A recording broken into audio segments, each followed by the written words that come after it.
Good morning, everyone, and welcome. This is the Train Expert channel on this rainy Wednesday, October 26, 2022. We have the OC&T's Alco 75 tanker train. Let's check it out.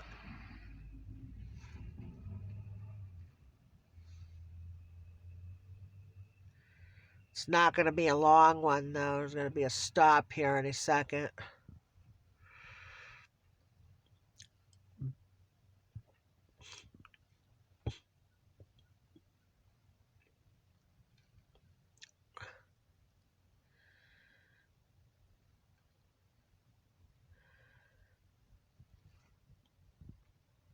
So to make sure we see the light.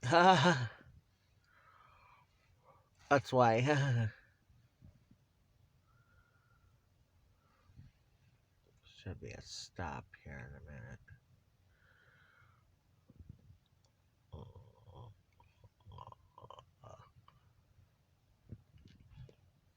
There they go. There's a stop right there.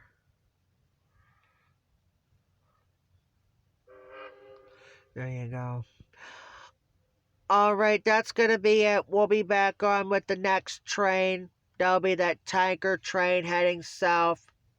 Nice air horn, though. Yeah, it's a nice air horn. Yeah, that's the only engine in town. They do their air, has the two horns. It's a 75. That's the only one that runs two horns. But we're going to get off and we'll get back on with the next train. That'll be the tanker train heading south. Talk to you later.